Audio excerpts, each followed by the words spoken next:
കുടിവെള്ളക്ഷാമത്തിന് പരിഹാരം കാണുമെന്ന ഉറപ്പു പാലിക്കാത്തതിൽ വടാട്ടുപാറക്കാർ water authority ഓഫീസിലെത്തി വീണ്ടും പ്രതിഷേധിച്ചു. ഉടൻ പ്രശ്നം പരിഹരിക്കാമെന്ന് വീണ്ടും ഉറപ്പു നൽകിയാണ് പ്രതിഷേധക്കാരെ ഉദ്യോഗസ്ഥർ മടക്കി അയച്ചത്. കുട്ടമ്പുഴ പഞ്ചായത്തിലെ വടാട്ടുപാറ, ചക്കിമേട് മേഖലകളിലെ ജനങ്ങൾ കുടിവെള്ളക്ഷാമം മൂലം കടുത്ത ദുരിതത്തിലാണ്. ഇതേ തുടർന്ന് ദിവസങ്ങൾക്ക് മുമ്പ് കോതമംഗലത്ത് വാട്ടർ അതോറിറ്റി ഓഫീസിലെത്തി പ്രതിഷേധിച്ചിരുന്നു. പമ്പിംഗ് സമയം വർദ്ധിപ്പിച്ച് പരിഹാരം കാണാമെന്ന ഉറപ്പിലാണ് സമരം അവസാനിപ്പിച്ചത്.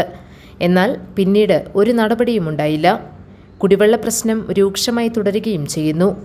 ഇതേ തുടർന്നാണ് വ്യാഴാഴ്ച വീണ്ടും ജനപ്രതിനിധികളും നാട്ടുകാരും വാട്ടർ അതോറിറ്റി ഓഫീസിൽ പ്രതിഷേധവുമായി എത്തിയത്. ഉടൻ പരിഹാരം കാണാമെന്ന ഉറപ്പു തന്നെയാണ് ഉദ്യോഗസ്ഥർ വീണ്ടും നൽകിയത്. ഉറപ്പു വിശ്വസിച്ച് പ്രതിഷേധം അവസാനിപ്പിച്ച് നാട്ടുകാർ മടങ്ങുകയും ചെയ്തു. ഗ്രാമപഞ്ചായത്ത് vice president Eldhose Baby, Binsy Mohan, EC Roy, Kavitha Gopakumar, Salma Shanavas, Akhil Antony, Saneesh Mathew, Ajitha Suresh തുടങ്ങിയവർ പ്രതിഷേധത്തിന് നേതൃത്വം നൽകി. GTV news, Kothamangalam.